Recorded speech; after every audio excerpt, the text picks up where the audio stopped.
Bienvenue à bord du vaisseau Hypersensas. Bon les gars, j'en peux plus là, faut qu'on trouve une blague d'intro quoi. Il fait trop chaud là, je sais même pas, je sais pas. En plus, c'est la troisième fois qu'Aaron essaye. On pourrait peut-être faire une blague sur la BD de Ruffin. Ah mais, est-ce que c'est pas la BD de Ruffin la blague? Quatrième prise. Bouya. Bonjour, bonsoir, bonjour ou bonsoir, parce qu'en fait, je ne sais pas si vous nous écoutez aujourd'hui, hier ou demain, mais sachez qu'à l'heure où nous enregistrons, il fait chaud. Très chaud, très chaud.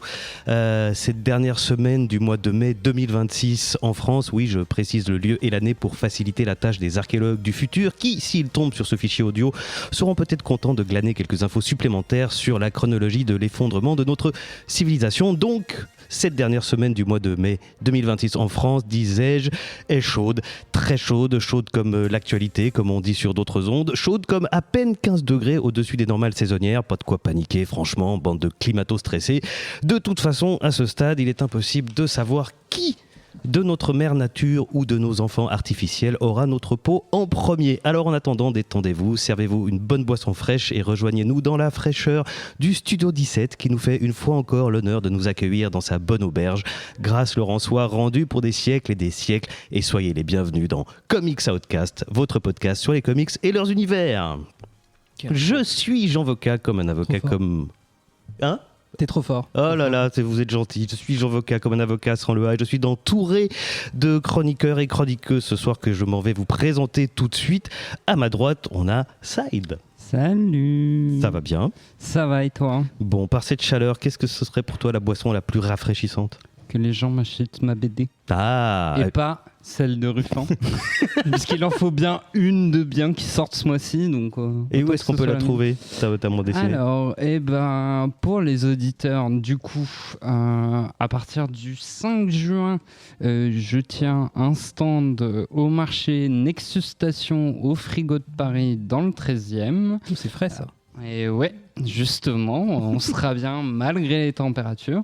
Donc venez le 5 et le 7 devant le stand de Noir Pastel pour venir me l'acheter. Et sinon, passer cette date, ce sera sur noirpastel.net. C'est noté. Ça, c'est la pub, c'est bien. Bah ouais. Et mais d'accord, mais en termes de boisson rafraîchissante, toujours pas quand même? Ah, de l'eau dans du frigo avec plein de glaçons. En fait, j'ai envie de rentrer dans le frigo plutôt que de sortir quelque chose du frigo, j'avoue. Je comprends. Et de quoi tu vas nous parler ce soir? De perte de mémoire. De perte de mémoire, très bien. Ensuite, nous avons Toutou. Comment ça va? Ça va bien et toi? Ça va bien. Alors, quelle serait pour toi la boisson la plus rafraîchissante? J'hésite. Une ginger beer. Ginger beer. Ouais, un truc bien frais, un petit peu piquant comme ça aussi, pour ajouter un petit peu de caliente à cette fournaise. Et pétillant comme une touée. Il y a des clins d'œil qui se perdent sur cette table. C'est très radiophonique. Ouh là là. Et donc, de quoi tu vas nous parler ce soir? Je vais vous parler de botanique. De botanique, très bien, on a hâte d'entendre ça. Et enfin, troisième chroniqueur de la soirée qui en plus réalise l'émission, XT Fate, salut. Bonsoir. Ça va bien? Oui, ça va, on peut remettre. C'est quoi la boisson la plus fraîche? De l'eau tiède. De l'eau tiède. Une eau tiède. Rien de mieux pour s'hydrater. Très bien, très bien. Attention, c'est scientifique. Hein. Oui. Non, mais on parlait pas de science, on parlait de joie de vivre. Mais tant pis, c'est pas grave. Et quand tu vois ce que nous annonce la science pour notre avenir, qu'est-ce que tu veux avoir comme joie de vivre? C'est vrai, c'est pas XT, il se faux. prépare, de l'eau tiède. Déjà, il en a trouvé, c'est bien. Ouais, déjà, il est potable, Une tu vois. douche d'acide. Bientôt, il n'y en aura plus. Hein. Du pain dur. Bientôt, il n'y en aura plus de l'eau. Ouais, non, mais c'est pour ça. Oui, Faut en Vandame, profiter c'est tant bon. qu'on en a. Est-ce que tu peux nous teaser ce dont tu vas nous parler ce soir? De grec et de mystère. De grec et de mystère. Eh bien, très bien. Ce sera donc les chroniques au programme de la première partie de cette émission, qui sont les reviews, c'est-à-dire que chacun des chroniqueurs et chroniqueuses présents a choisi un titre dont au moins 5 numéros sont sortis. il les a lus, il les présente. 3 numéros sont sortis. J'avais failli faire une intro sans bug et puis raté. Et on nous le présente et ensuite on en parle tous ensemble. Et dans une deuxième partie d'émission, nous aurons donc un focus où on reviendra sur une œuvre publiée depuis longtemps et terminée pour la présenter et dire ce qu'on en pense. Voilà, je crois que tout est dit et qu'on peut gentiment déclarer que Comics Outcast... Oh là là, Comics Outcast. Comics Outcast. Comics Outcast. Le Comics Outcast numéro 266, c'est parti.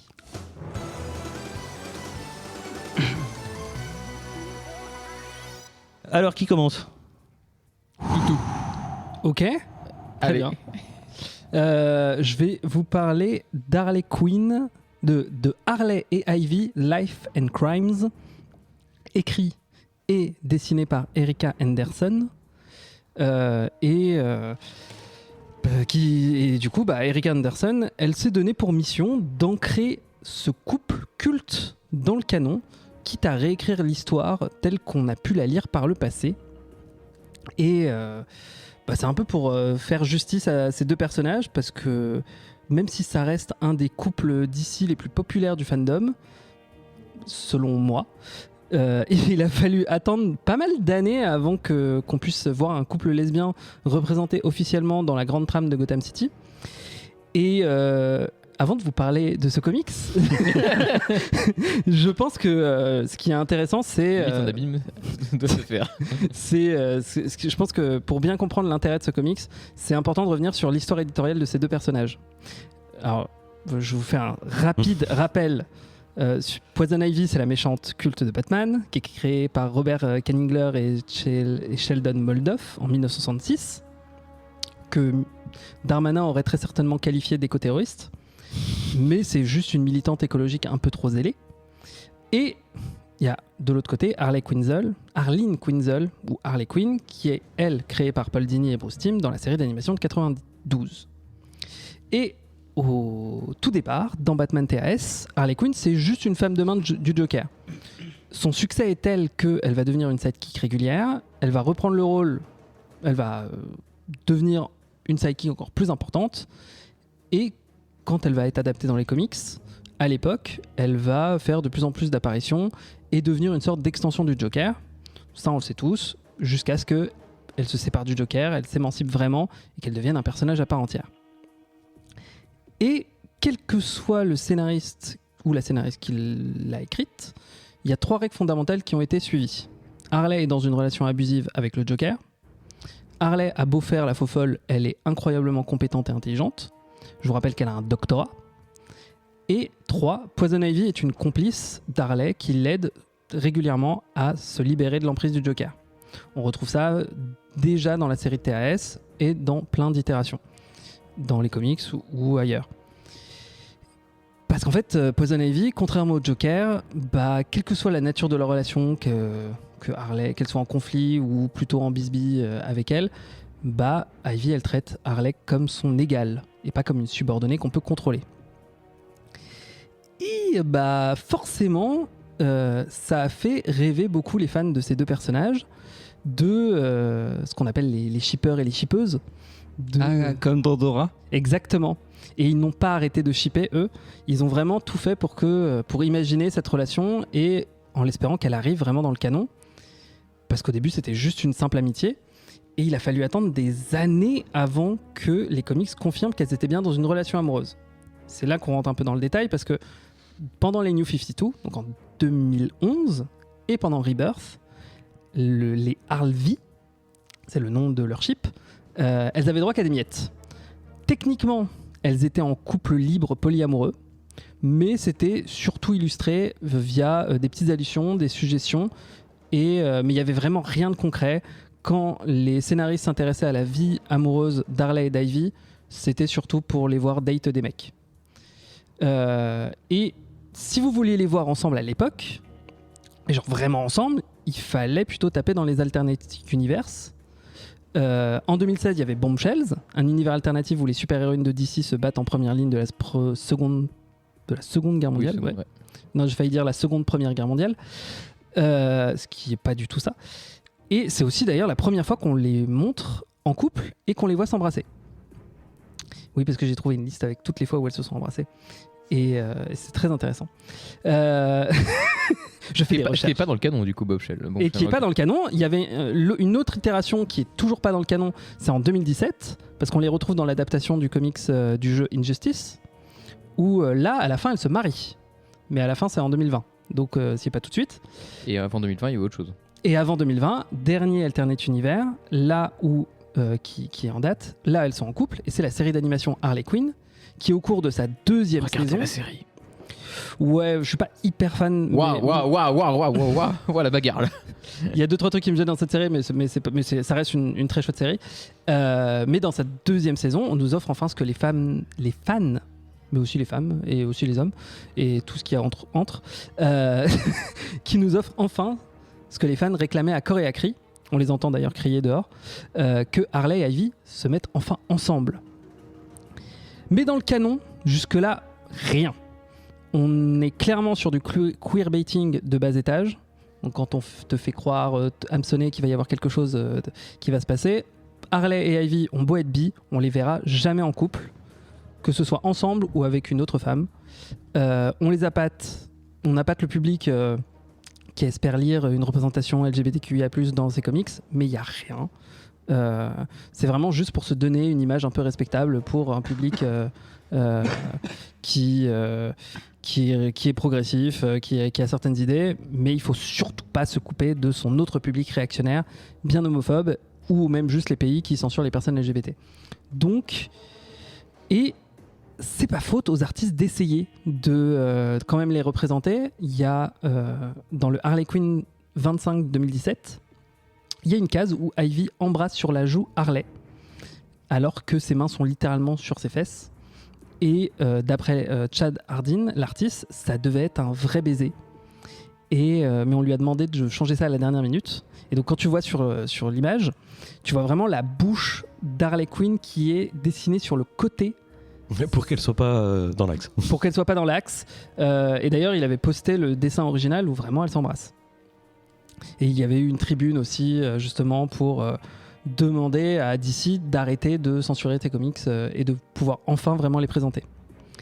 Et quand la saison 2 d'Harley Quinn est diffusée, nous sommes en mai 2020, cette série a enfin ouvert la fenêtre d'Overton du bon côté de la force, mais devinez quoi, il va falloir 1 an de plus pour qu'on puisse enfin voir Harley et Ivy en couple dans les comics.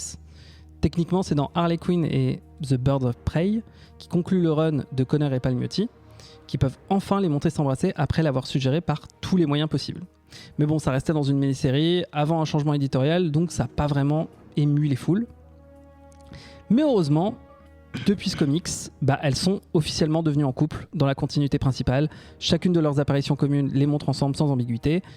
Il y a aussi les comics qui font suite à la série d'animation et qui sont très chouettes et qui développent à fond leur relation. Et évidemment, Harley et Ivy se sont retrouvés en tête d'affiche des DC Pride, des numéros spéciaux pour le mois des fiertés. Mais bon, le pinkwashing, c'est plus facile à avaler quand on arrête de cacher ces personnages LGBTQIA+. Là, au moins, maintenant, elles sont vraiment queer à 100%. Et donc, on en est en 2026. Et si je vous raconte tout ça, c'est pas gratuit, c'est parce que vous compreniez vraiment la démarche de la scénariste et artiste Erika Henderson. Dans Harley et Ivy, Life in Crime, elle propose de réécrire l'histoire d'Harley et d'Ivy en nous racontant enfin comment ces deux super-vilaines ont débuté leur histoire d'amour sans censure éditoriale. Ça reste du Peggy 13, mais c'est quand même déjà... elles sont vraiment là, il n'y a vraiment aucun doute sur leur identité lesbienne, ou bi en fait. Et le premier issue a comme tagline « L'origine définitive de l'histoire d'amour la plus folle de l'univers d'ici ». C'est leur histoire qu'on aurait dû lire dès le début. Et je vais enfin pouvoir vous parler du comics. Merci déjà pour ce mini-focus. Hein. Non, petit rappel de l'histoire éditoriale, très bien, très intéressant, super, merci, vraiment. C'est des personnages que j'aime beaucoup et j'aime beaucoup leur couple. Et c'est vrai que je ne m'attendais pas à ce que ce soit aussi récent, le fait qu'elles soient montrées en couple. Et j'ai le souvenir il y a 3-4 ans où je voulais offrir un comics Harley qui les montrait en couple et il n'y avait rien en fait. Il y avait strictement rien à part leur sortir un bouquin d'Injustice, mais flemme. Même si Injustice est très sympa, c'est pas pour ça. Enfin, si tu veux voir du Harley Quinn et du Ivy, c'est peut-être pas le meilleur comics pour le lire, quoi. Bah, de manière globale, Injustice, c'est pas le meilleur comics à lire, quoi. Ouais, ok, d'accord. Mais Donc- c'est pas très bien. Très bien. Bah, tu vois, je l'ai même pas lu. Moi, j'ai vraiment juste Enfin, je sais lu. qu'il y en a qui aiment bien, mais moi j'avoue que. Moi, j'ai juste lu les pages où t'avais Harley et Ivy dedans, quoi. Et c'était un chouette mariage, quoi. C'était 2 pages. Edouard, pour Et- parler... Oui.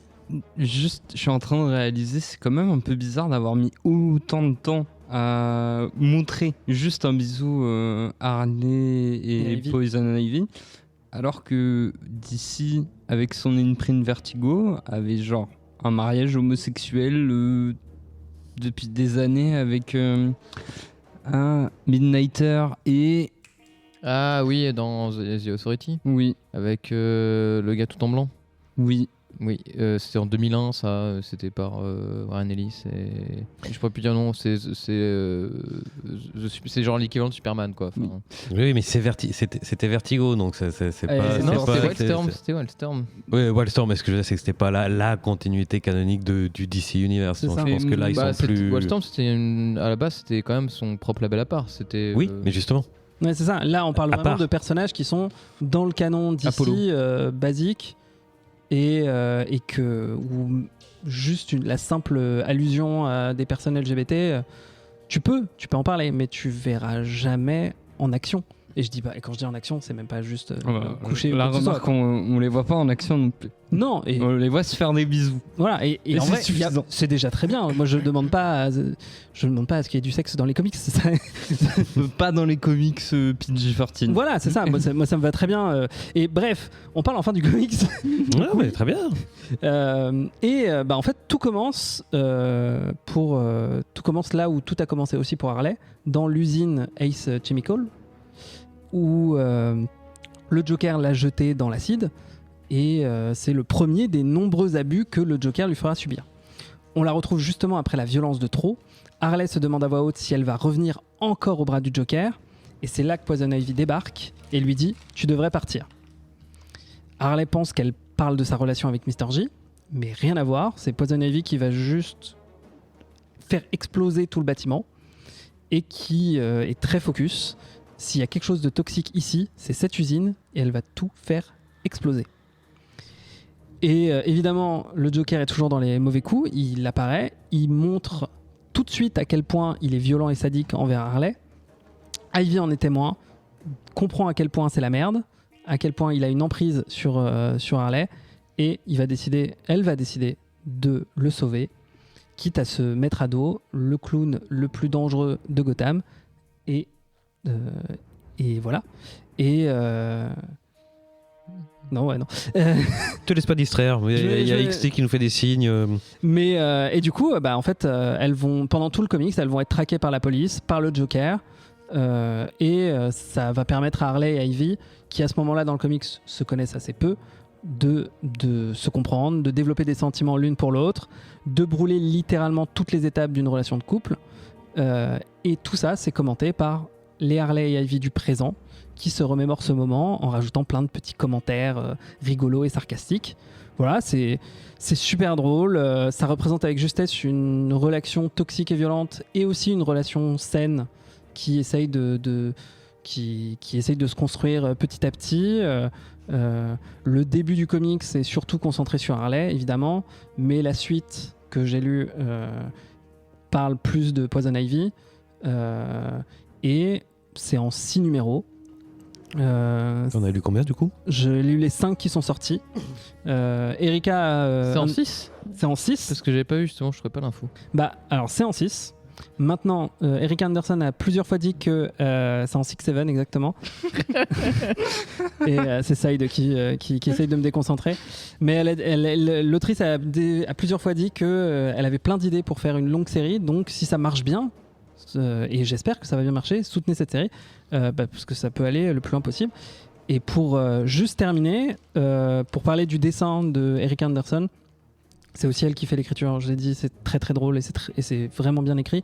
Son dessin est vraiment très chouette. Il a ce côté un peu cartoony qui est vraiment très chouette. Moi, j'aime beaucoup cet artiste. C'est une des premières que j'ai lues quand j'ai commencé à lire des comics, notamment avec le spin-off du reboot d'Archie Comics sur Jughead, qui est un de mes comics préférés, ou encore j'avais tellement aimé son trait que j'avais lu aussi son Unbeatable Squirrel Girl, dont je connaissais pas du tout le personnage, mais qui était très très drôle aussi, qui était vraiment très chouette.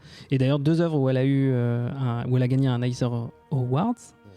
Mais bref, voilà, c'est vraiment très très chouette. Ça faisait un moment que je le gardais dans un coin pour en parler dans Comics Podcast, et je suis trop content parce que c'est vraiment très très chouette, quoi. Ok, ben merci pour cette présentation et cette review. On va demander son avis à XT. Qu'est-ce que tu en as pensé ? Eh bien, quelle superbe surprise, très agréable. J'ai adoré, j'ai pris mon pied.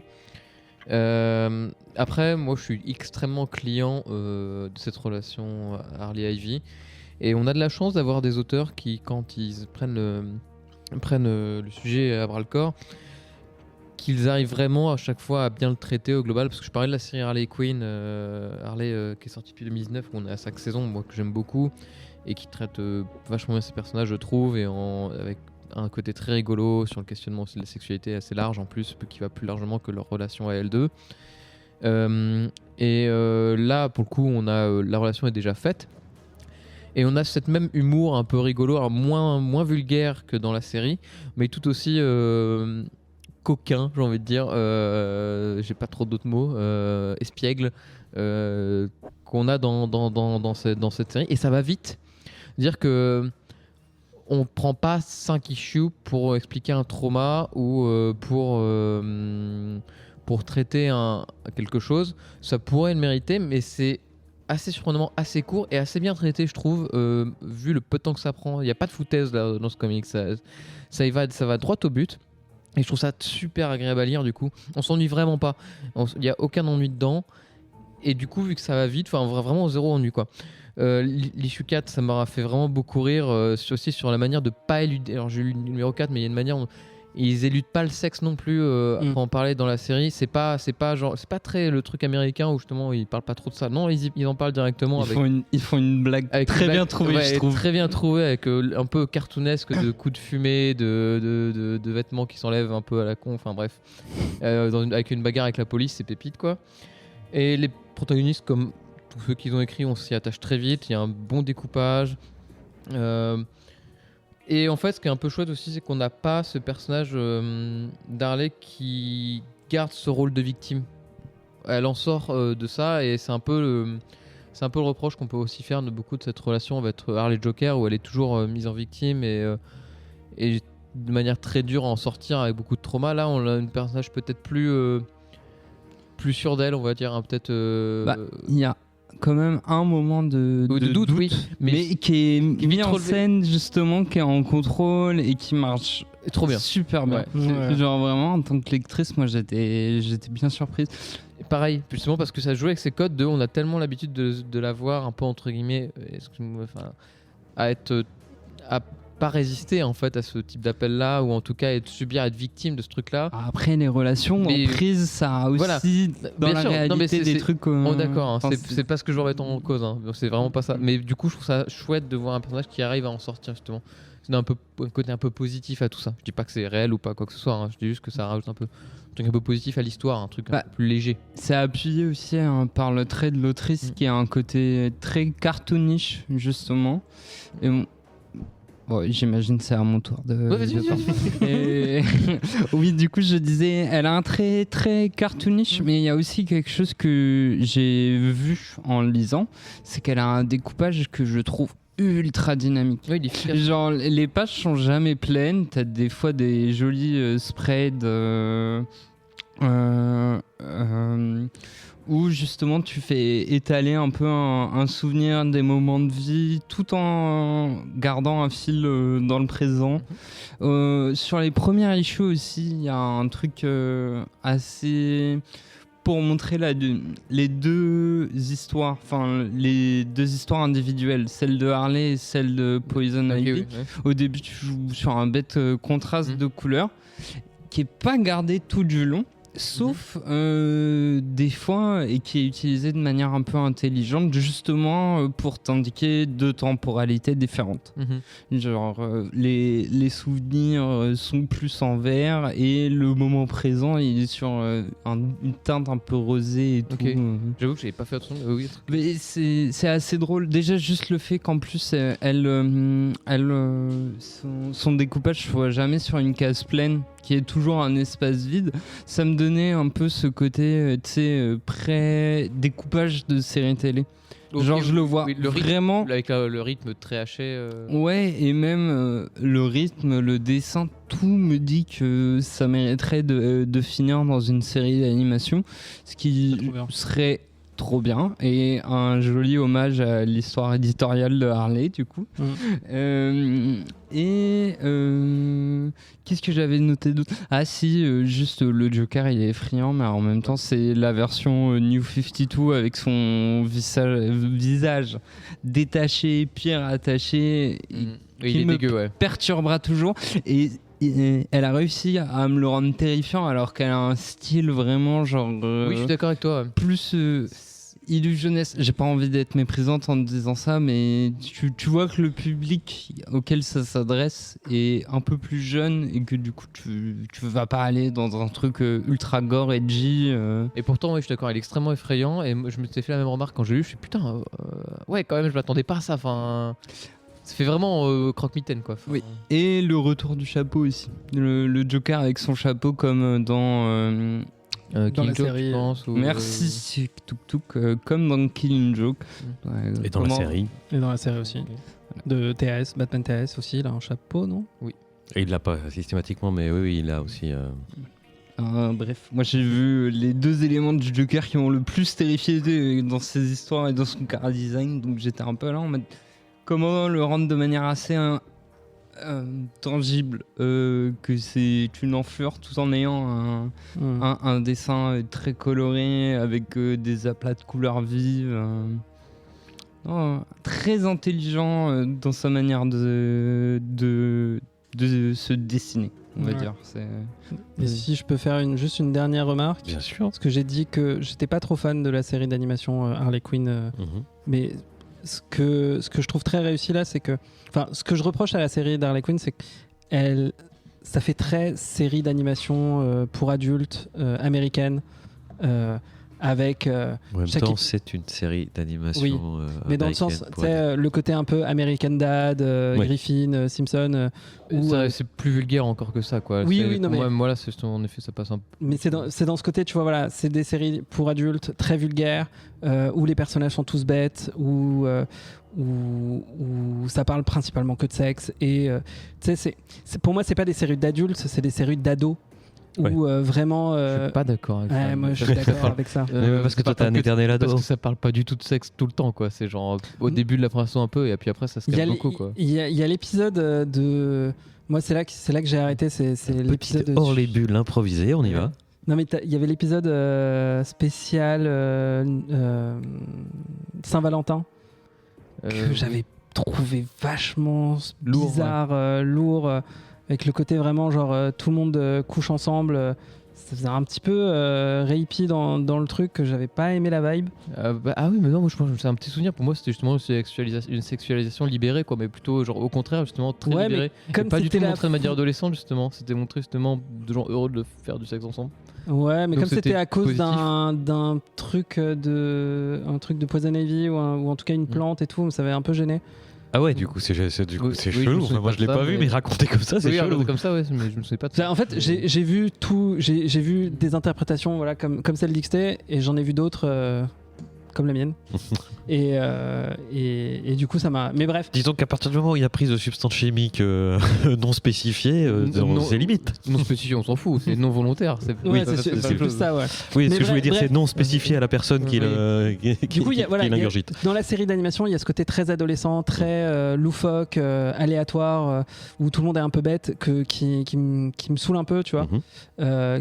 Qui marche dans la série, Mais voilà, là, ce Joker-là est très intimidant. Les moments doux sont vraiment très, très doux aussi. C'est beaucoup plus quelque chose qui me plaît à moi et que je trouve qui est beaucoup plus universel aussi. Très bien, et ben merci.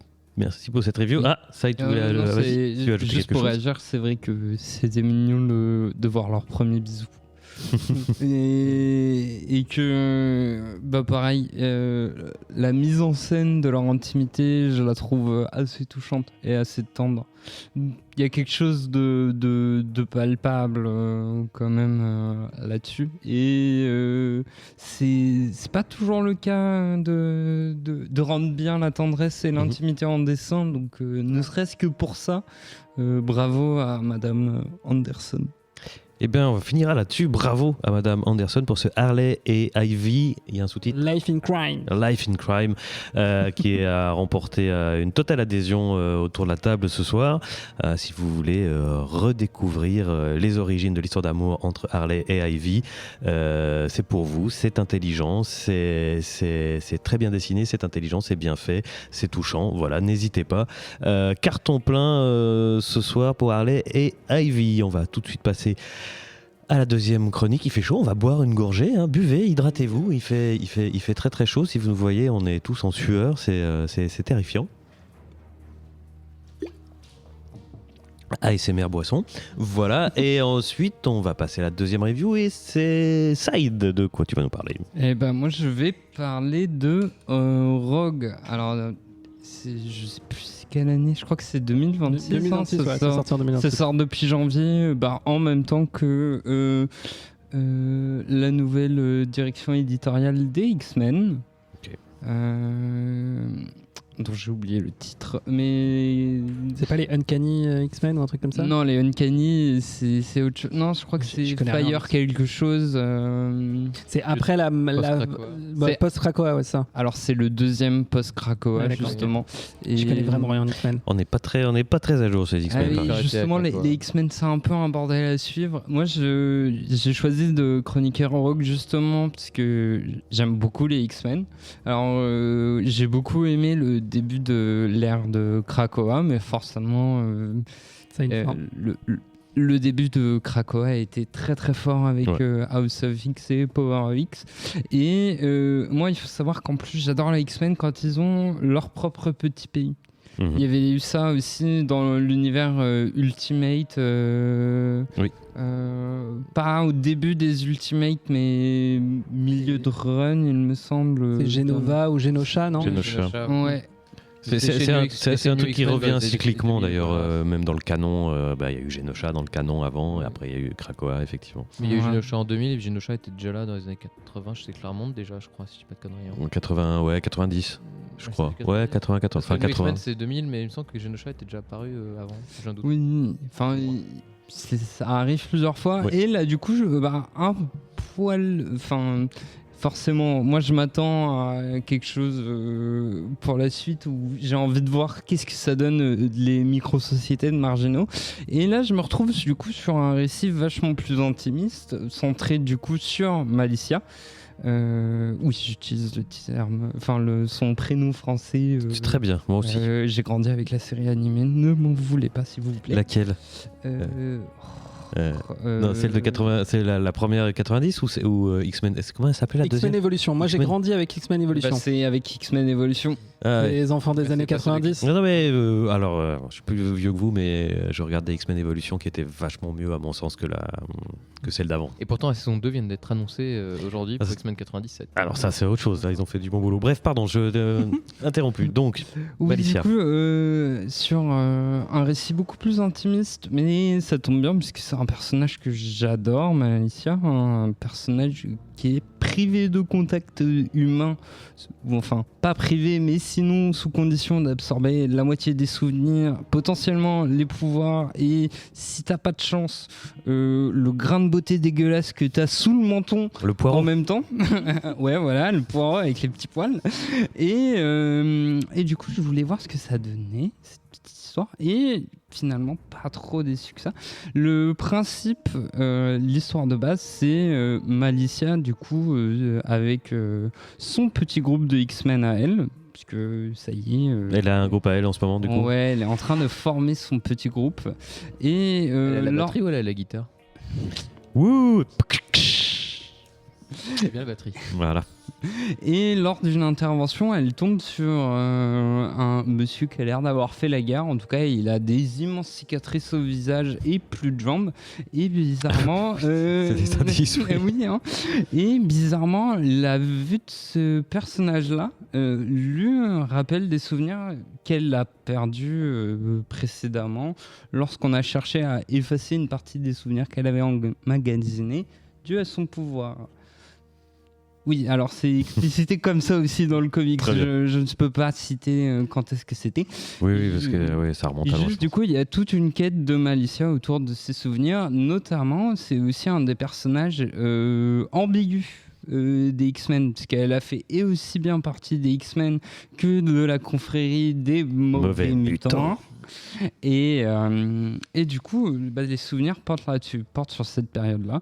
Donc on la voit enquêter progressivement, chercher à retracer les souvenirs qui se confondent avec ceux de Dents de Sabre dont elle avait absorbé les pouvoirs.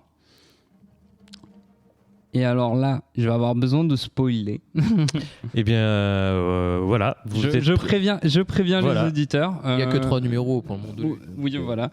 C'est juste, Quoi ça va être ongoing, ça va être. Je crois que c'est Mais c'est une mini-série en 5, elle est finie. Hein. Oui. Moi j'ai tout lu. Hein. Oui, c'était Ouais, une c'est mini-série XT en qui est- 5, qui est- D'une, mais pour nos auditeurs. hein. Non, mais t'as dit qu'il y avait que 3 numéros sortis. Oui, non, il n'y en a pas que 3 de sortie. D'accord. Ouais, il y en a Non, cinq- il y en a attends, cinq j'ai mal. et j'ai tout lu. D'accord. Enfin, tout est sorti, je veux dire. Fait trop Oui, chaud voilà. là, on s'embrouille. Donc, auditeurs, auditrices, vous êtes prévenus, ça va spoiler. Ouais, j'ai besoin de spoiler pour Vas-y. expliquer pourquoi j'ai kiffé la fin. Du coup, Malicia retrouve la mémoire. Il s'avère que c'était pas un souvenir absorbé de Dents de Sabre, mais elle qui s'est comportée comme Dents de Sabre après avoir absorbé une partie de ses pouvoirs et ses personnalités. Elle retrouve le gars en question qui s'avère être une de ses victimes. Ok. Et au point où non seulement elle le défigure, mais en plus, elle déclenche son facteur X. Et même pour lui, le facteur X, pas de chance, c'est tu rappelles aux gens autour de toi leur pire peur. Et tu leur fais visualiser sous les yeux. Ce qui explique peut-être aussi pourquoi Malicia s'est rappelé qu'il y avait un truc bizarre en voyant sa gueule. Mais lui voit vraiment ça comme une immense malédiction et en tient énormément rigueur à Malicia pour ça. Le dernier chapitre, du coup, c'est elle qui tente d'aller s'excuser et agir comme l'héroïne qu'elle pense être. Et justement, moi, ce que j'ai apprécié, c'est de montrer du coup ce monsieur en fauteuil roulant ne pas pardonner. Enfin, vraiment être au-delà de ça malgré lui. Même lorsqu'on lui demande, quand on lui propose de oui, mais ton pouvoir, tu pourrais le contrôler et peut-être ça t'aiderait. Oui, lui, il le refuse catégoriquement, vraiment en ayant intériorisé le fait que être mutant dans la société dans laquelle vivent les X-Men. C'est-à-dire dans la société où on vit aujourd'hui. Ouais, dans la société où on vit aujourd'hui, globalement, être marginal, c'est pas ouf. Ouais, si tu fais ça juste pour la mode, tu pourrais essayer la mode claquette chaussette. Je pense que c'est moins dangereux pour ta santé. Ouais, par Et- contre, je pense qu'il n'y a jamais eu de mode claquette chaussette, je pense. Mais après ça, c'est un avis personnel. Mais Eh en bah, Allemagne, écoute, en Allemagne. Ouais, mais, on veut pas suivre la mode allemande. Donc voilà, très Donc ça t'a plu. satisfaite oui, de cette petite subversion de mes attentes, parce que oui, forcément, quand on aime des héros, surtout des héros avec lesquels on a grandi, on a tendance à penser qu'ils sont tout bien, tout sages. Et c'est vrai que montrer Malicia face à ses erreurs passées et au fait que certaines ne peuvent pas être réparées, c'était intéressant. J'aurais tendance à dire que c'était quand même un peu gentil vis-à-vis de... Enfin, dans le contexte dans lequel c'était. Mais j'ai bien aimé ça. Et autre petit bonus, c'était forcément l'intérêt de lire les X-Men aussi, c'est de voir quel personnage secondaire avec un chara-design trop stylé et des pouvoirs un peu étranges t'as envie de suivre à l'avenir. Et il y en a 2-3 dans le lot un peu rigolo. Très bien. Et sur les dessins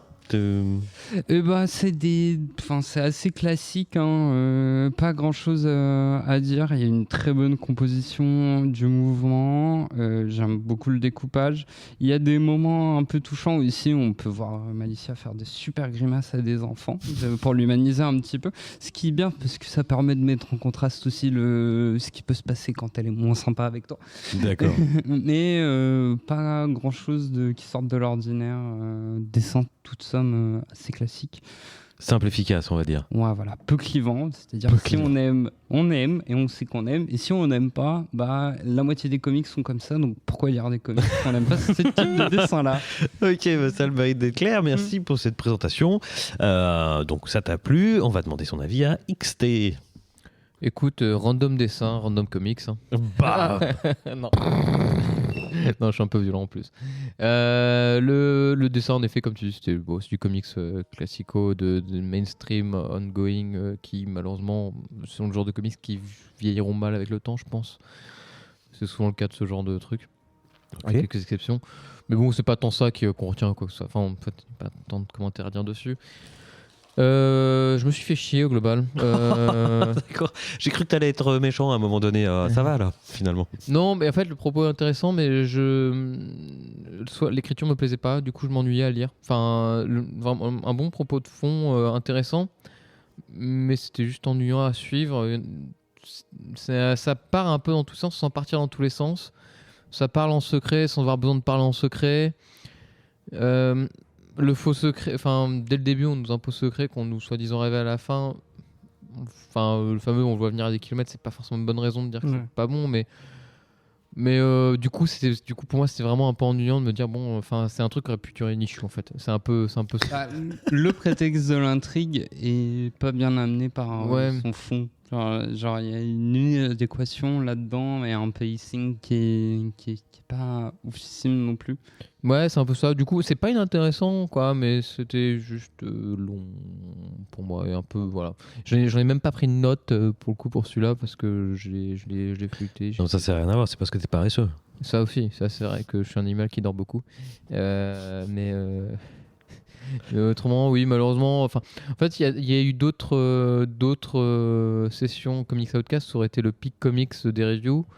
Là, on est plutôt sur la partie low. Hein, d'accord. Bon. Je suis assez court. Donc bon, random, non, je m'ennuie. Très bien, Clouclou. Alors, je vais être la pile au milieu entre les deux. Je suis d'accord avec XT. Ça aurait pu être bouclé en 2 issues. Il y a beaucoup de rallongements pour pas grand chose et pareil le grand mystère de c'est quoi les souvenirs de Rogue, c'était évident dès le début, mais j'ai pas non plus passé un mauvais moment en lisant. Moi j'ai plutôt bien aimé les dessins. Je trouve que voilà, la manière dont Rogue se bat elle était dessinée vraiment dans des positions assez dynamiques et tout, donc c'était quand même plutôt agréable à lire. Et comme toi, Saïd, j'ai beaucoup aimé la fin avec ce refus de pardonner et, qui rajoutait un peu de profondeur à ce comics qui en avait pas tant que ça au final. Et en fait, ce que je trouve un peu frustrant, c'est qu'il y a une bonne idée, il y a une bonne conclusion, et tout le reste du comics, c'est du remplissage. Et j'ai l'impression. Ça peut être un email. Ouais, non, mais j'ai l'impression en fait, c'est plus un remplissage pour te montrer tout l'univers des X-Men et pour te remettre un peu. Alors voilà. Oui, puis ça annonce aussi une série à venir, puisqu'ils ont besoin de lancer toute leur nouvelle imprint. Ouais, c'est ça. Genre, leur nouvelle suite éditoriale. Comment il s'appelle celui qui parle français Gambit. Ouais. Gambit qui est là. Rabbit, c'est Roger, c'est un autre. Roger Rabbit, rien à voir. Mais voilà, t'as une sorte de. Il te tease un truc avec Gambit et forcément avec l'équipe de Malicia où il se passe des choses. Tu revois plein de mutants différents qui là sont soit malades, soit ils sont en pleine santé. Il se passe plein de petites aventures, mais qui sont pas liées à l'intrigue principale de Malicia, quoi. Juste. Elle passe, on te fait une petite explication, bah voilà, maintenant, c'est voilà ce qu'est devenu ce personnage. Et en fait, ça m'a plus frustré qu'autre chose parce que je sais pas trop pour qui il est ce comics, quoi. Si t'es fan de Rogue, bah, la nature de son aventure solo, elle est pas hyper passionnante, quoi. Et elle va pas évoluer énormément. C'est trop court pour vraiment avoir un vrai truc intéressant. Donc, je pense que même si t'es fan du personnage, ça va pas forcément t'intéresser plus que ça. Et même en le mettant dans la ligne édito de X-Men, en fait, t'as du mal à voir où il se casse dedans. Ouais, c'est ça. Et si t'es un néophyte comme moi qui ne lit rien des X-Men, qui connaît pas du tout, bah toutes ces infos sur le canon du moment, bah, ça m'a paru extrêmement forcé. Et c'est peut-être pour m'encourager à lire, à découvrir toutes ces nouvelles séries, mais ça me donne plus l'impression qu'il faut que je fasse mes devoirs pour qu'en fait je vais avoir 50 séries, que j'ai 50 séries à rattraper et que j'ai 50 séries ensuite à lire. Ça me fatigue plus qu'autre chose, quoi. D'accord.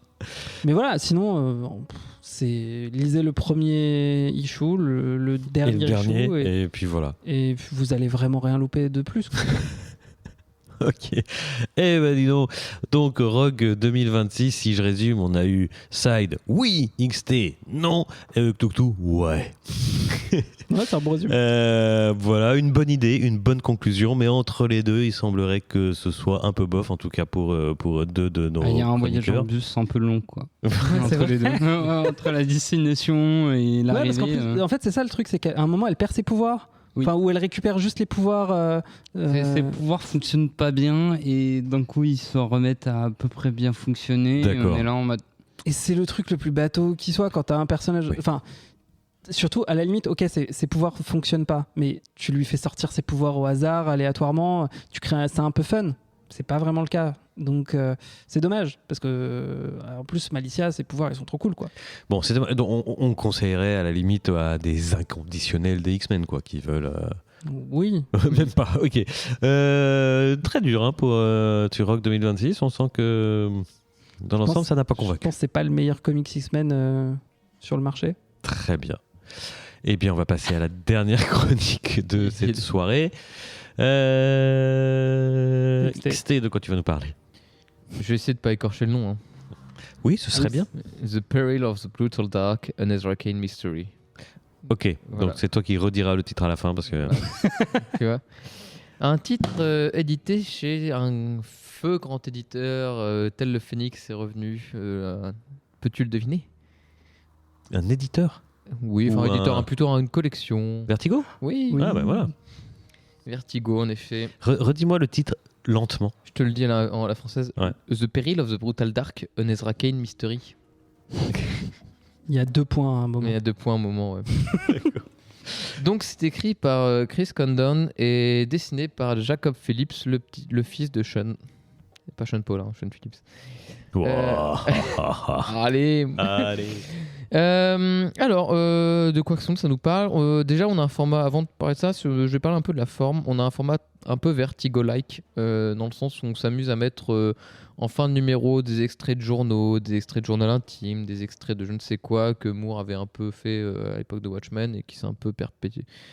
C'est un modèle qui s'est perpétué. Qui sur s'est d'autres occasions. perpétué par hasard pendant Power et House of X aussi. Oui, qui s'est évolué sous ce format-là. Et là, on reprend un peu plus sur un format plus à la papa, on va dire. Enfin, papa en 85, bon, bref. Donc, c'est un peu ce format-là un peu qui est abordé. Pourquoi ? Parce qu'en effet, on se retrouve sur une histoire entre film noir et Indiana Jones. On a un vrai combo Indiana Jones film noir, comme tous ceux qui pouvaient en rêver, l'ont là, quoi. Vraiment, il y a espèce de combo fantastique qui vient là-dedans avec des aventures de détectives privés. Donc le comic, ça démarre en 1913. Donc on est en Grèce. Et on retrouve l'enclume d'Héphaïstos, et je sais plus comment on dit en français, du personnage dans un... Héphaïstos. Héphaïstos. Oui, ok, très bien. Parce que ok. Il y a pas un C'est- autre nom ? Alors Héphaïstos, c'est le dieu de la métallurgie. Oui, mais non, il n'y a pas un nom en français. Bah, c'est-à-dire que C'est son nom latin. son nom latin c'est Vulcain et Héphaïstos c'est le nom grec. Ok, Exactement. ouais. Mais c'est le même. Très bien. Bon, en tout cas, on retrouve une enclume à lui, et quand il le retrouve, donc en Grèce, il y a des armures vides qui s'animent et qui attaquent les protagonistes. Il y a des. Pardon, j'ai des. des armures. Des armures, vides, pardon. des armures donc, qui sont avec des squelettes, machin, mais qui commencent à s'animer et qui commencent à attaquer les protagonistes et qui, avant de les toucher, d'un coup s'éteignent. Et on comprend que l'enclume a quelque chose à voir là-dedans. Ok. Fast forward, pardon. 1941, New York. Nous sommes donc Indiana Jones-like 4000, hein, les nazis, tout ça. Il y en a là-dedans. Il y a des nazis.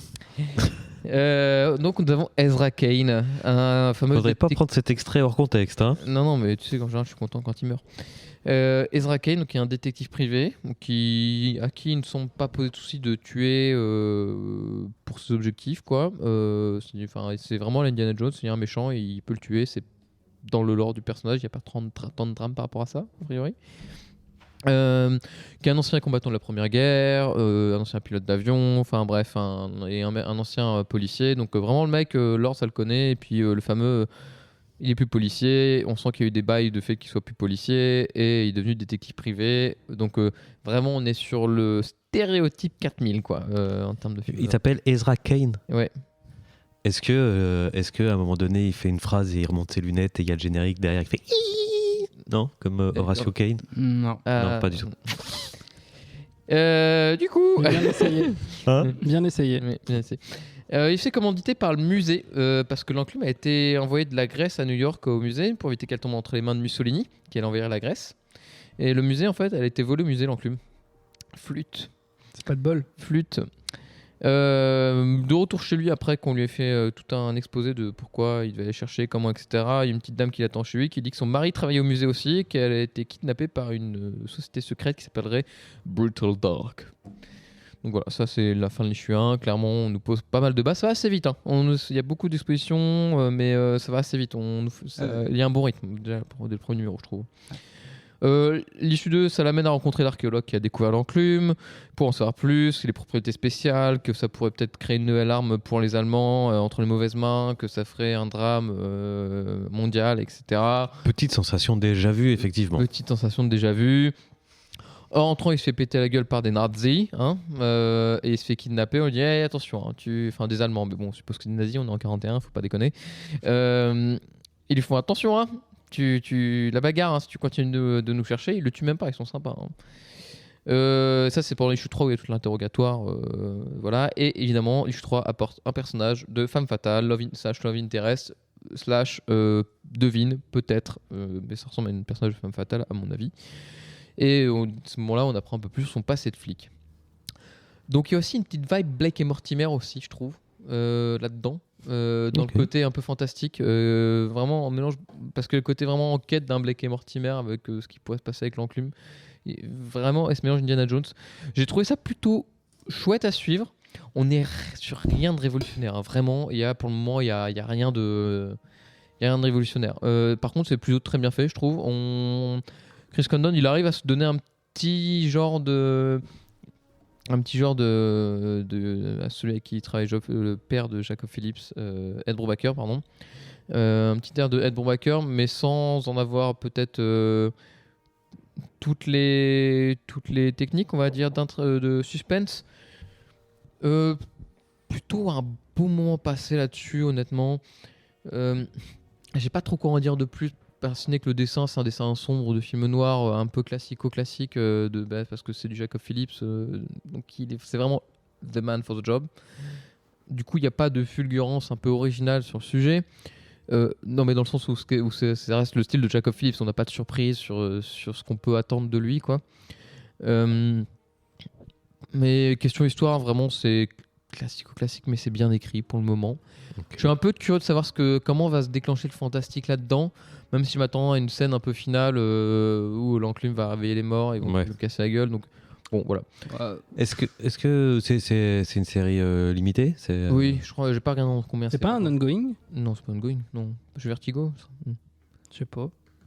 Non, je l'ai pas vérifié, mais vu le genre, ça s'y prête très peu, je pense. D'accord, mais donc si je résume ton avis, un croisement entre Indiana Jones et le polar noir, pas forcément révolutionnaire, mais jusqu'ici, très bien fait, efficace, sympathique à suivre. D'accord. Mais... Puis il y aura certainement des nazis qui vont se faire casser la gueule. Ce qui est toujours un bonus. Ce qui est toujours un truc qui a par défaut la moyenne. Très bien. Attention, des nazis qui vont se faire casser la gueule probablement par un automate IA. Voilà. Attention, Ah, voilà, bah, oui, automate, mais pas bon, eh oui. Alors, Eh Saïd, oui. qu'est-ce que t'en as pensé? Globalement, mon avis, c'est un peu le même que XT. J'en sors avec une bonne impression. J'aime beaucoup le dessin en masse de noir, un éclairage peu présent en fait. Il y a beaucoup de noir sur les pages qui marche assez bien. En plus, ça tombe bien parce qu'il s'avère que j'étais en train de jouer à Hades 2 et que du coup, j'ai vu l'enclume, j'étais en mode oh, va y avoir des automates. Et que là-dessus, pour l'instant, j'attends encore. Il y a peut-être un truc niveau stylistique qui m'a quand même marqué, et t'en as pas parlé, c'est en fait, on apprend que c'est un ancien pilote d'avion, notamment par une scène qui se déroule dans le cauchemar du personnage principal, et où en fait toute la page est coupée par un bruit. Qu'on va réaliser que c'est son réveil qu'au moment où il se réveille comme par hasard, mais qui a introduit suffisamment graduellement et qui ensuite guide la lecture vraiment pour comprendre cet aspect onirique. Donc c'est suffisamment rare pour que le son soit traité en bande dessinée, donc forcément je l'ai un peu remarqué, même si c'est une petite fulgurance comme ça et que pareil c'est rien de révolutionnaire là-dessus. Juste ça fait le taf et j'en attends pas beaucoup plus. Bon. Touktou, est-ce que pour toi ça a fait le taf? Oui, Merci. mais j'ai pas en plus grand chose de plus à dire. Je Parce sentais. que XT a dit littéralement, genre, je suis sûr qu'il a piqué mes notes. Parce que pareil, pour moi, c'est un univers alternatif où Indiana Jones, au lieu de devenir archéologue, il est devenu détective privé. Et avant d'avoir fait l'armée, et d'avoir combattu pendant la Première Guerre mondiale et avant d'avoir été flic. Mais pareil, j'ai noté aussi, ça ressemble beaucoup à du Blake et Mortimer. Il y a une vibe BD franco-belge, je trouve, dans ce comics. Oui, clairement. Dans son style, dans ses couleurs. C'est vrai qu'elle paraît presque pas américaine. Enfin, elle est clairement américaine, mais c'est vrai qu'il y a peut-être en effet un petit métissage qui est assez chouette. Pour ça. Ok. Ouais, il y a, je sais pas, il y a un petit rythme un peu, je sais pas, Tintin, qui du coup fonctionne bien et qui fait, en fait, c'est ça qui te fait te dire, ok, c'est pas juste une série quelconque, il y a un truc derrière. Maintenant, ouais, en effet, c'est qu'en 6 issues, je suis un peu déçu parce que je m'attendais à ce que ce soit plus long, parce que du coup, quand même, en 3 issues, il se passe pas une tonne de trucs. Ah, je trouve quand même, moi. Je trouve que tout est bien exposé très vite. Alors le pacing marche, mais je pense que c'est aussi supporté par le fait que le premier volume soit un peu plus... Je crois que c'est 2 fois le volume suivant quand même en termes de pages. Vrai, ouais.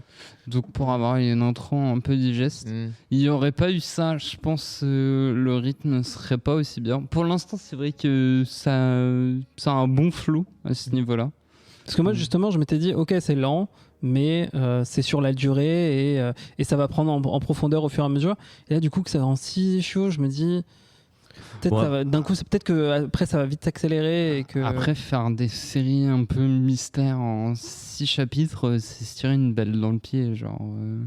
Autant faire une BD complète en 3 pages, genre. C'est radical quand même ça, comme 6 issues, c'est bien pour pouvoir. Non, après je me dis, tu vois, le titre 3 pages, bip. Un mystère de Ezra Kane, c'est peut-être que c'est une histoire. Oui, c'est ce que j'allais dire. Ça sent enfin voilà, il y a un nouveau personnage récurrent, quoi. C'est un peu le criminel ça pourrait très bien être un criminal-like, hein, comme. Ça va être un peu leur. Moi, je pense que c'est le grand-père d'Horatio Kane. Mais sûrement. Hein, après, tu sais pas, ça se trouve, il va peut-être mourir. À la fin de l'issue et il aura aucune suite, donc on sait pas. Mais non, voilà, pour moi le seul souci c'est le personnage principal en vrai dont je me fous un peu, genre il est un peu trop parfait, j'arrive pas vraiment à m'identifier à lui, je sais pas trop, il est pas rigolo, il a pas de, ce qui est juste intéressant c'est que il aurait pu devenir archéologue, quoi. Voilà, et avoir un fouet. Mais on Et- sent qu'il y a un passé de flic un peu trouble, flic pourri. Oui, bon, Et on est sur encore, du non, classique c'est de chez pas- classique. non, c'est pas lui qui est pourri. Oui, c'est pas lui, justement. oui, c'est pas lui, c'est pas Justement, en C'est face, vraiment mais- c'est le good cop. A priori, Ouais, en tout cas. c'est mais le- ouais. tu vois, s'il y avait un bon flic, ce serait lui. Oui, parce que oui, lui- ouais, parce d'accord, qu'il a oui, oui, démissionné. oui. Mais c'est vraiment. Alors, je sais pas s'il a euh, démissionné ou s'il a été viré aussi. Après, c'est Ouais. le cliché des persos de films noirs. Ouais. C'est pour que tu suives le perso et que tu aies envie de t'attacher à lui, il faut montrer à quel point la police est Bien inefficace. sûr, ouais. Voir quand elle est carrément pas délétère. Ce qui est un peu le cas pour ici. sa propre mission. Ce qui a l'air d'être le cas. Dans le cas. Mais voilà, non, mais en tout cas, ça se lit bien. Pour un truc qui est vraiment de polar, qui est vraiment pas mon truc, j'ai quand même été accroché. J'ai lu les 3 volumes, donc je pense que je continuerai aussi. D'accord, très bien. Eh bien, merci pour ces reviews. Si on résume rapidement, on avait... dans quel ordre je vais les faire Rogue 2026, qui a eu donc oui, non, ouais. On a eu Ezra Kane, les mystères d'Ezra Kane chez Vertigo, classique, pas révolutionnaire, mais qui se lit avec grand plaisir. Et la review qui a remporté, enfin le titre qui a remporté le plus d'adhésion ce soir, c'était Harley et Ivy, Life in Crime. Life in Crime, qu'on vous conseille vivement. Voilà, ainsi se terminent les reviews de ce soir. On va passer à la deuxième partie de l'émission. Mais avant ça, petite réclame. Il n'y a pas un jingle là? Ouais, ah ouais, c'est parce que me semble un jingle. Alors, si vous nous écoutez, si vous nous aimez, si vous aimez ce qu'on fait, sachez que vous pouvez nous soutenir. Alors d'abord, tout simplement, en vous abonnant à l'émission sur votre appli d'écoute, quelle qu'elle soit, en nous mettant des étoiles, ça nous aide beaucoup. Mais vous pouvez aussi nous aider financièrement par des micro-dons ponctuels ou récurrents via la plateforme patreon.com/vaisseau hypersensas.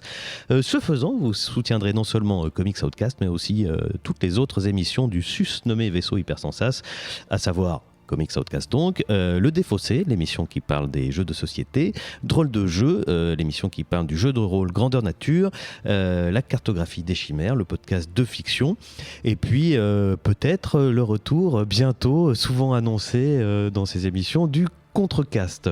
Mais vous pouvez aussi, n'hésitez pas à vous plonger dans les archives du vaisseau Hypersensas sur notre site internet.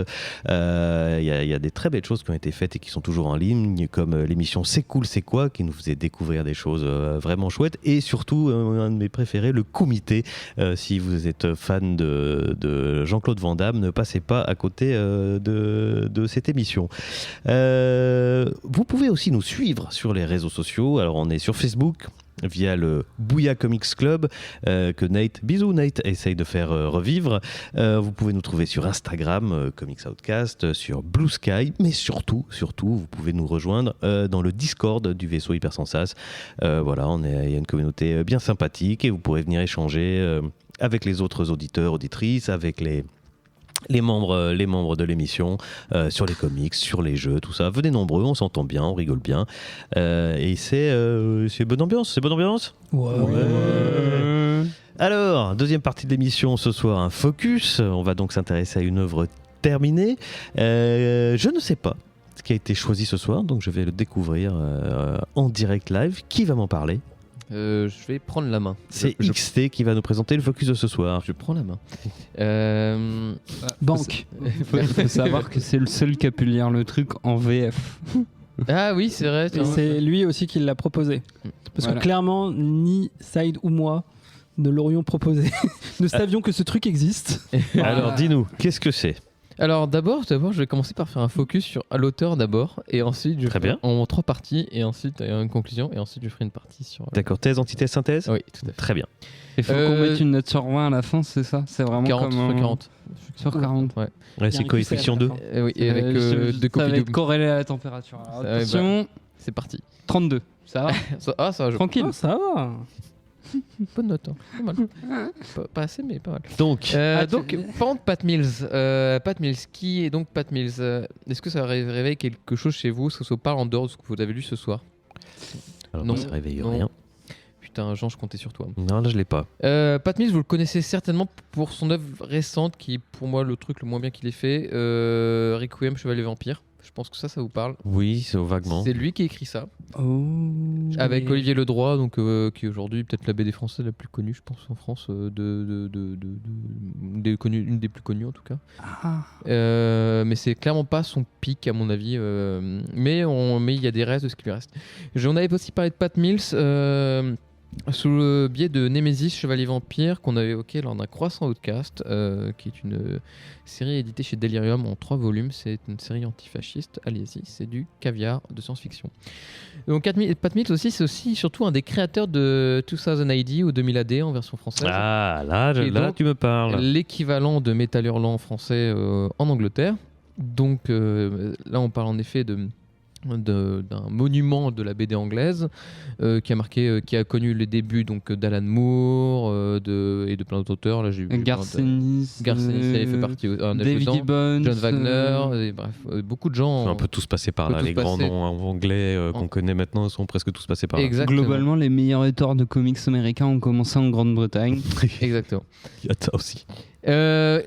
Pat Mills, il aurait aussi fait Marshall Law, que vous pouvez retrouver chez Urban Comics. Je ne sais pas s'il l'édite encore, mais c'est un gros volume et c'est super aussi. Ça parle de fascisme, de société globale et de satire de super-héroïque. Et c'est très bien, c'est une forme de Judge Dredd. Judge Dredd qui est édité chez 2000 AD aussi. Donc là, après avoir parlé de tous ces autres titres, quasiment, quel autre titre a-t-il fait et avec sa femme en termes de création de personnages? On va parler de Slain. Slain qui est un dieu celtique, donc c'est pas tant lui qui a inventé le personnage en lui-même qu'il existe déjà dans la mythologie, si je dis pas de conneries. Ouais, c'est un héros des légendes celtes. Voilà. C'est une série en globalement 11 volumes, je crois, si je dis pas de conneries, ou 12. Peut-être même plus, hein. Ouais, ça a l'air d'être difficile à suivre en termes de continuité, notamment parce que tout n'est plus édité. Voilà. Parce que juste, ça date de quand juste Alors le premier Slain, on est dans début des années 80, donc c'est vraiment tout début. Et là, on est sur ce volume qui s'appelle Slain, le dieu cornu, qui vient d'être réédité chez Delirium tout récemment.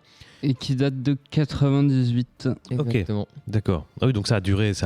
Oui, mais après, 2000 AD a toujours un peu ce côté de ils éditaient par touche, assez lointaine. On est rarement sur des très grandes, on est sur des longues continuités sans avoir. Voilà. Oui, ça n'a pas été diffusé en continu de 80 à 98. Il y a un petit côté Conan au premier abord, sur le côté un peu côté heroic fantasy, parce qu'on est sur un peu une forme d'heroic fantasy / oui. Je crois que c'est la même figure qu'a inspiré Conan et Slain. Oui, c'est ça. En termes de. Conan, c'est l'adaptation d'un bouquin littéraire directement, donc c'était un peu différent, je pense. Mais je sais pas. Je pense peut-être l'auteur de roman a dû s'inspirer des mêmes mythes celtes. Très possible. Donc voilà. Donc après ce long laïus pour vous expliquer où est-ce que vous mettez les pieds. On parle quand même d'un vieux monsieur aujourd'hui, mais qui a dans sa jeunesse quand même eu beaucoup de fulgurance, surtout si les nazis et vous n'êtes pas très copains. Ça a été là sur ce volume-là, donc ça a été illustré par Simon Bisley, qui en gros fait de la peinture là c'est de la peinture dans son dessin. C'est moi je trouve magnifique. C'est vieux jeu, mais vas-y. En discutant un peu avec XT justement, moi je trouvais il y avait un côté très méta-baron. Alors, le dessin en explique une partie, le côté extrêmement détaillé, avec beaucoup de grains. Déjà, ce qu'il y a dans... Alors là, j'ai Castaka en tête, mais c'est une extension des métabarons. Bref, le combo aquarelle-crayon en général qui marche assez bien pour faire les trucs vite. Et quand tu as du temps, tu le fais à la peinture à huile, mais il te faut des années pour que ça sèche. Et l'autre truc qui me rappelle les métabarons, c'est un procédé narratif qui guide cette histoire, on retrouve aussi dans The Witcher 3, donc pour les néophytes. Le principe, c'est que l'histoire n'est pas racontée par son personnage principal, mais par quelqu'un qui l'accompagne. Du coup, notre Jaskier dans Slain, c'est un nain beaucoup plus dégueulasse avec des longues oreilles. Et un nain, vraiment la description du nain, pingre, égoïste. Les nains des légendes celtes et voilà, scandinaves, quoi. Genre, vraiment pas les nains. Pas un bon fond, quoi. Ouais, voilà. C'est lui, il te dit et ma hache et tu as peur qu'il te la plante dans la tête. Voilà, et c'est plutôt genre menteur aussi à ce genre de choses, qui fait que quand tu sais que c'est un peu de genre menteur, tu sais pas comment il raconte l'histoire, s'il y a quelle sa vraie vérité. Et d'ailleurs, un peu le récit, on joue un petit peu, parce qu'on a ces scènes où lui, il écrit, on le voit écrire le bouquin, il y a des personnages féminins qui viennent le voir, qui disent bon, t'arrêtes d'écrire tes conneries là, tu écris vraiment la vraie histoire, hein. Arrête pas, essaie pas de te mettre en scène, être plus beau que tu n'es, ou ce genre de choses. Et c'est très chouette, parce qu'elles arrêtent pas de leur mettre à sa place pour qu'il écrive ça correctement. Donc c'est un petit jeu comme ça qui est assez chouette. Enfin, je trouve. Et après, c'est aussi comme ça que sont pas mal de personnages mythologiques celtes qui ont un côté très ambivalent. T'as. Même Slain, hein, en fait, on va en parler là. Même. Ouais, mais tous les enfin toutes les figures déifiées de la BD ont ça. Bref. Ouais, t'inquiète. Je peux parler pendant longtemps des légendes celtes, mais l'idée c'est que ce n'est pas moi qui anime ce podcast toute seule. Pas encore. On peut faire une spéciale celte. Ah. Bon, on va mettre ça au programme. Allez. Du coup, pour continuer sur Slain en particulier, on est sur une histoire en 3 parties. Qui en gros, on a début avec Slain de son nom Macroth, parce qu'il faut lui donner un nom de famille, alors que Slain ça suffisait. Au passage, vous pouvez lire ça, rien à voir, mais vous pouvez lire Salammbô, qui utilise le personnage de Slain, qui est une adaptation de Salammbô de Baudelaire, c'est ça? Non, Flaubert. Flaubert, merci. Pardon, et qui a été illustré par Salammbô, ça a été illustré par Drouillet. Drouillet, voilà, c'est ça. Et si j'ai pas de conneries, c'est Slain le personnage qui est réutilisé pour l'histoire. Si je dis pas de conneries, me semble, je crois pas. Il a glissé Slain dans le Salammbô. C'est possible. Il utilise un personnage de. Non, c'est pas Slain, c'est un autre personnage de science-fiction. J'ai un trou. Non, je crois que c'est pas Slain. Mais c'est un autre personnage de science-fiction anglais comme ça, qui est réintégré comme ça. Mais c'est pas Slain, pardon. Non, j'ai dit une connerie, pardon. Bon, mais ce qui n'empêche pas de lire effectivement le Salammbô de Drouillet, qui est visuellement hallucinant. Donc on a Slain, donc c'est un guerrier barbare, hein. C'est vraiment un équivalent de Conan quand on le voit au premier abord, presque monstrueux. Si vous avez déjà lu Berserk, il ressemble presque au personnage d'ogre de Berserk qu'on voit au début, qui c'est moi le truc qui viole les personnages principaux, enfin un des personnages principaux quoi. Bref, j'ai oublié son nom. Si vous l'avez, vous voyez, mais sinon tant pis. Qui est donc appelé par la déesse mère, la Terre elle-même, vraiment la Terre, pour accomplir une destinée et devenir le dieu cornu. Qui est donc une histoire de cycle de la nature et qui doit restaurer le matriarcat et lui se soumettre au matriarcat qui en fait que la planète puisse vivre correctement dans cette espèce de tyrannie patriarcale qui est montrée, qui sont les ennemis un peu de cette histoire. Donc aussi surprenant que ça soit sur un truc très conanesque, très barbare à premier abord, on se retrouve sur des thématiques extrêmement féministes pour l'époque, je mets guillemets pour l'époque et pour le côté mystique, hein, parce qu'il y a plein de choses qui peuvent l'être un peu moins, ou en tout cas qui ont beaucoup évolué, mais déjà on est sur une thématique assez en fait gauchisante, hein, si on veut, entre guillemets, de ce que pouvait représenter écrire Pat Mills déjà à l'époque, rappelons-le. C'est pour ça que je me suis permis une longue intro sur ce qu'il avait pu écrire auparavant. Donc après il revient sur ces terres-là, le pays il est en crise, il y a plein de factions entre guillemets, dont les Drunes qui ont un sombre seigneur qui serait Slogfeg, que je n'ai jamais réussi à prononcer correctement parce que je ne parle pas le celte, et qui est en fait une espèce de magie noire, de domination masculine, ou en fait qui est l'inverse, qui est plutôt représenté par une stérilité morbide, où la fertilité n'existe plus, il n'y a plus de... Vraiment qui inspire peur, souffrance et violence. Enfin, vraiment, il y a un côté très stéréotypé sur toutes les valeurs masculines virilistes sont représentées par cette faction en fait. Et je trouve ça super chouette en fait déjà de décrire ça comme ça à l'époque. Et donc en fait cette planète Terre, par des visions etc, va guider Slain pour qu'il puisse accomplir des rituels divers et variés et devenir le roi, le dieu cornu, et devenir roi ensuite d'un truc et roi d'un autre truc et roi d'un autre truc du solstice d'été, je ne sais quoi etc. Bon, je résume un peu globalement parce que même moi c'était un peu confus des fois de comprendre exactement le roi des rois du machin, roi du chêne, etc. Bon bref.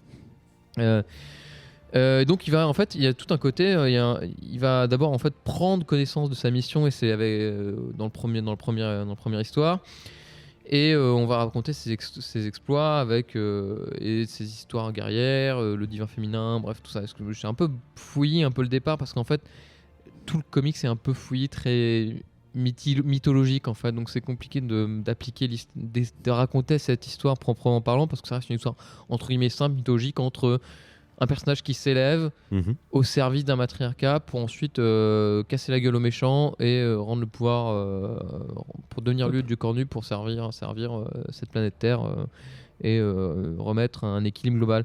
Il aura une quête à un moment qui est super intéressante, c'est dans le deuxième volume où Sláine va devoir unifier donc plein de tribus rivales.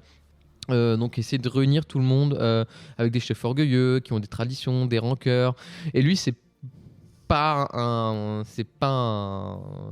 diplomate, Sláine. C'est pas un diplomate. On parle de c'est un équivalent de Conan, quoi. Lui, c'est taper, quoi. Enfin, c'est bagarre, mais et avec son arrogance qui va bien, etc. Et pourtant, et c'est pas un politicien non plus. Et pourtant, c'est lui qui va porter ce message et porter cette vision que la Terre lui donne, enfin celui qui va la porter en fait, qui va essayer de l'imposer à le plus de monde.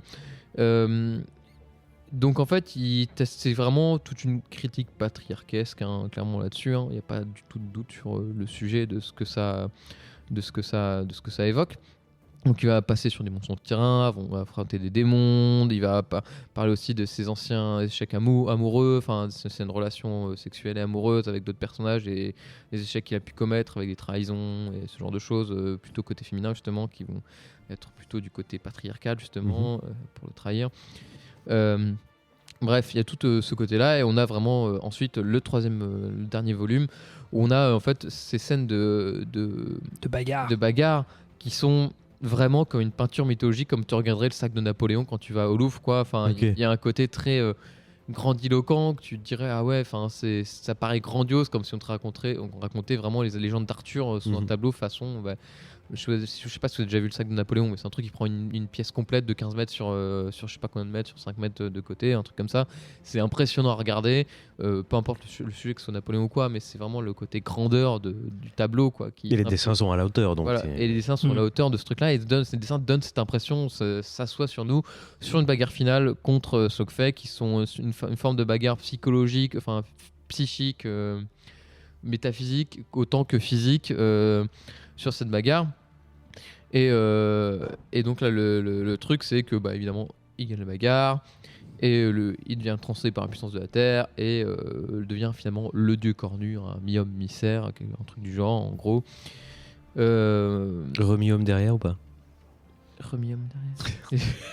C'est pas grave. Pardon, oui. Donc voilà. Donc on est vraiment sur des thématiques autant de la nature, du côté du renouvellement, du cycle de mort et de renaissance à ce niveau-là, sur comment ça se fait. On a une critique religieuse qui est faite par tout ce peuple qui regarde les peuples patriarcats, qui vont regarder leur guide suprême qui va les amener. Tout comme Sláine finalement est aussi un peu un guide suprême d'autres. De son côté, mais sur un côté vers des valeurs plus positives, on va dire, libératrices. Et ce qui est marrant, c'est que vraiment, ça est un barbare pur et dur. Donc il y a vraiment un contraste assez amusant avec ça, mais qui correspond en fait au personnage que Pat Mills a toujours écrit, comme on a pu voir dans Judge Dredd. Enfin, il en a un peu créé. C'est pas lui qui l'a créé, mais on a parlé dans Judge Dredd. Marshall Law, c'est littéralement un flic énorme carré pour se foutre de sa gueule. Et c'est presque, il y a presque une dissonance entre ce qu'on regarde et le message qui est porté. Par le personnage principal. Donc c'est vraiment, en termes artistiques, c'est vraiment incroyable. C'est pour ça que je suis allé tout d'abord dessus, puis ensuite j'avais écrit Pat Mills, je fais allez vas-y, j'y vais, je tombe dedans. Je suis pas du tout déçu parce que c'est reste une écriture très engagée et ça c'est quelque chose que j'aime beaucoup, qui me tient beaucoup à cœur et qui correspond beaucoup à cette vague qui a été 2000 tous les comics qui sortent de cette époque-là. Sont toujours des comics très engagés, ce que j'ai toujours beaucoup aimé à avoir. Lisez vraiment, prenez vraiment le temps si vous avez l'occasion de lire Nemesis. C'est dessiné par Kevin O'Neill aussi, pareil, c'est pas un manchot, c'est le mec qui a fait Ligue des Gentlemen extraordinaire aussi. Tu nous l'avais présenté, Nemesis? Je vous l'avais présenté, ouais. Ouais, il y a un focus, je me souviens. Donc voilà. Voilà, il y a tout un pamphlet sur le système de domination, etc. dans le comics, où il y a un côté vraiment plutôt réunificateur plutôt que mené par une tête leaduse qui contrôlerait tout. Et voilà, donc c'est un peu fouillé, je suis désolé pour l'explication, parce que c'est t'inquiète. très mythologique, mais moi c'est un comics que j'ai adoré, qui est plutôt dans ce que j'aime beaucoup et qui est un peu unique en son genre, et c'est pour ça que j'aime beaucoup aussi. C'est quelque chose qu'on n'a pas tous les jours l'occasion de lire. Et je pense que c'est un bijou d'avoir une bibliothèque, de se dire ah oui, c'est vrai qu'il y a ça qui existe, et c'est chouette que ça existe. Eh ben, merci pour cette présentation qui donne envie. Est-ce que, Toutou, peut-être tu veux ajouter quelque chose ? Oui, alors quand tu as proposé ça, j'ai fait OK parce qu'on n'avait aucune idée de quoi faire. Donc c'était par défaut. Quand j'ai ouvert le comics, j'ai fait oh merde, à quoi j'ai dit oui. Je tombe sur ce truc à la Conan le Barbare. Et les premières pages sont.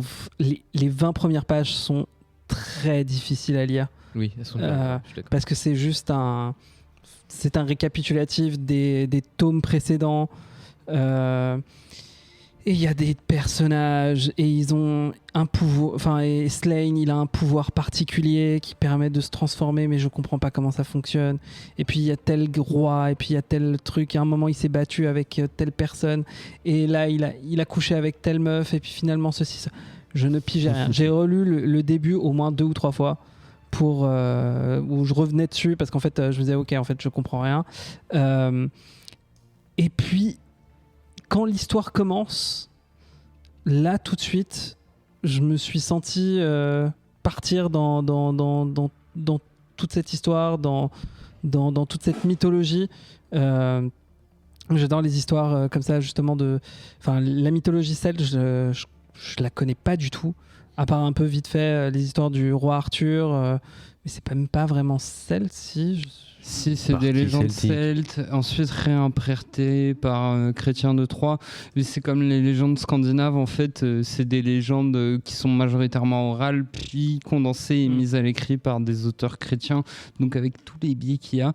Les légendes celtes, par exemple, t'en trouves aussi dans Songe d'une nuit d'été de Shakespeare, t'en as des inspirations.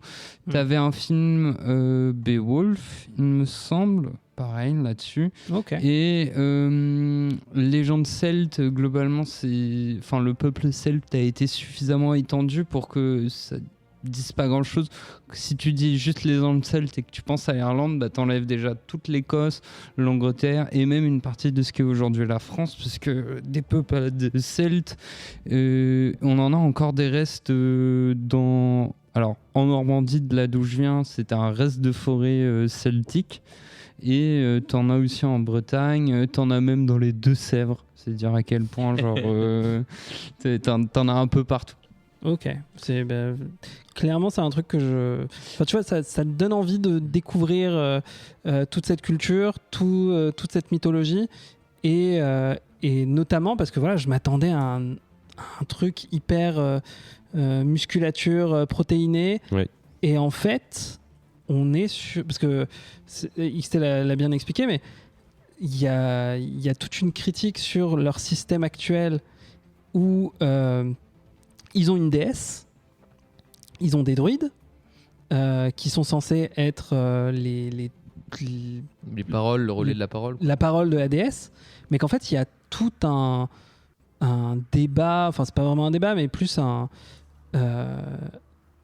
y a tout un conflit entre Slain, qui lui a vraiment discuté avec la déesse et qui sait quel est son plan, qui elle veut remettre en place une matriarchie où elle est vraiment au centre de toute cette cosmogonie de Dieu. Et par contre, tu as les druides, et au final, un peu qui eux ont pour plan pas de suivre la déesse, pas de suivre ses engagements, mais de contrôler la déesse. Il y a toute une histoire comme quoi, dans les temps anciens, la Terre était une matriarchie, alors pour Slain et pour la déesse, c'était un âge d'or, mais du point de vue des druides et du point de vue des hommes, apparemment, c'était un enfer parce qu'il n'y avait pas de père, que la masculinité n'existait pas, qu'il y avait des sorcières qui faisaient de la magie, etc. Et Slain va vouloir remettre en place une certaine forme, ce qu'on voit pas forcément au final. C'est un peu dommage, mais je pense que c'est peut-être développé après dans les suites. Mais bref, et du coup, il y a quelque chose très progressiste. Il y a aussi toute une idée aussi que sur cette société où Slain, c'est le roi, mais en fait, t'es roi seulement pour 7 ans. Après tes 7 ans, tu meurs. Enfin, on te tue et ton corps est censé inspirer les générations suivantes. Tu peux pas rester roi éternellement. Contre ce qu'a fait l'ancien roi Cornu, qui lui est immortel, mais du coup a commencé à perdre la tête et devenir complètement fou. Oui. Et en créant aussi toute une religion autour de lui, etc. Et voilà, c'est toutes ces petites choses qui m'ont accroché. Et du coup, malgré le dessin très vieillissant, qui est pas évident à rentrer, malgré ce rythme qui fait vraiment genre conte mythologique, on est sur quelque chose quand même qui propose une vision du monde qui change et qui est assez intéressant et qui est assez rafraîchissant en fait. Surtout en utilisant de la mythologie qui a tendance à être plutôt utilisée pour le biais inverse. Ouais, parce qu'au final, c'est assez drôle de voir Slain complètement en opposition avec ses contemporains qui lui est vraiment sûr à 100% de vouloir remettre en place cette matriarchie d'une certaine manière et c'est ça, c'est malgré son imposition, son imposante posture, sa force, toute sa puissance, malgré toute cette iconographie qui est utilisée dans la BD, il fait quand même preuve parfois je dirais pas d'empathie, parce qu'on n'est pas vraiment sur quelqu'un d'empathique, mais qui va plutôt puiser sur de l'entraide. Par exemple, un truc tout bête qui m'a surpris, toute cette quête de réunifier les royaumes, à la base, c'est pour pouvoir utiliser des armes où chacun de ces royaumes possède une arme ou un objet particulier qui leur permettront de gagner une guerre. Moi, j'étais persuadé qu'il allait garder toutes les armes pour lui. Alors, peut-être dans un bon sens, etc., mais pas du tout. Les armes, il les utilise pas pour lui. C'est juste, elles sont utilisées par ses compagnons d'armes, par les rois en question, etc. Et il y a il y a plein parfois de petits moments où par exemple des trucs un peu géniaux aussi, mais il y a un moment, t'as Uko qui est le nain qui va voir Slain parce que qui pense qu'il y a une personne qui est une traître, qui est une sorcière qui va les trahir, et Slain lui dit: si tu veux, là on ne parle pas de politique en privé, la politique c'est en public, si tu as des accusations à faire, tu les fais devant tout le monde. Et pareil, quand il sépare son royaume, il le sépare en parts parfaitement égales pour n'avoir aucune jalousie, rien du tout. Il y a un débat aussi sur il va donner la présidence, c'est pas la présidence, mais à les responsabilités de son peuple à lui, à un roi pour pouvoir le convaincre de les rejoindre. Et il y a ce petit débat postérieur entre Uko et un autre personnage où ils sont là en mode genre non mais s'il a fait ça, c'est pour bonté d'âme, pour montrer un peu tout son côté éthique. Et t'as Uko qui était là en mode non, c'était juste pour la frime. C'est plus tu sacrifies en tant que vous les Celtes, plus vous sacrifiez et plus vous pouvez vous en vanter et dire oh là là, regardez comment je suis généreux, regardez comment je suis truc. Et bref, il y a une vision politique dans ce comics que je m'attendais pas du tout à voir et voilà et qui vaut le coup d'être lu. Très bien, merci beaucoup pour cette présentation. Est-ce que quelqu'un veut ajouter quelque chose peut-être ? Non. Eh bien c'était Slain le Dieu cornu. Le Dieu cornu de Pat Mills qu'on peut trouver donc en VF chez Delirium au prix de 30 € le volume de mémoire. Très bien. Et vous l'aurez entendu, c'est un titre qui tenait beaucoup à cœur à XT et que les deux autres chroniqueurs ont beaucoup apprécié. On vous le conseille donc vivement et c'est sur ce conseil vif que s'achève cette émission. J'espère que vous avez passé un bon moment en notre compagnie. Nous, on a passé un bon moment, on est contents. Et avant de nous quitter, je vais vous demander où est-ce qu'on peut vous retrouver chacune, Side, où est-ce qu'on peut te retrouver? Et comme dit en début d'émission, le 6 et le 7 juin au Frigo de Paris dans le 13e pour Nexus Station. Venez nombreux, il fera frais et on est sympathique sur mon stand mais aussi sur les stands voisins. Il y a plein de petites activités pour tout le monde, donc allez-y, c'est une sortie à faire. Très bien. XT. Vous pouvez me retrouver sur le Discord principalement, et puis ce sera principalement ça. Très bien. Toutou. Tes souhaits, XT. Tes souhaits. Sur le Discord aussi, sur Blue Sky @tuktuktu. Et là, bientôt, vous allez pouvoir m'entendre sur le podcast La Saison des séries. Ah, vous allez m'entendre. Vous allez m'entendre. On va parler d'une sitcom qui s'appelle sur l'humoriste Rami. Là, je connais pas. Qui est très chouette. On va parler du pilote de cette sitcom. Et puis là, il y a pas mal d'émissions qui vont sortir en juin, juillet. Il y a la fameuse émission dont j'avais parlé sur Arcane. Et il y en a peut-être d'autres qui vont arriver, mais voilà. Redis-nous le titre. La saison des séries. La saison des séries. Très bien. Sur toutes les bonnes applis de podcast comme Comics Outcast. Comme Comics Outcast, voilà. De mon côté, vous pouvez me retrouver sur les trucs classiques. Il m'arrive de publier vaguement un truc sur Instagram et de passer une tête de temps en temps dans le Discord. Je réponds quand on me hâte pour me demander des conseils sur Spider-Man notamment. Voilà, rejoignez-nous. Et puis d'ici là, portez-vous bien. On vous retrouve dans 15 jours pour une nouvelle émission. On vous fait des gros bisous, à bientôt. Salut. Bye bye. Buvez de l'eau, il fait chaud.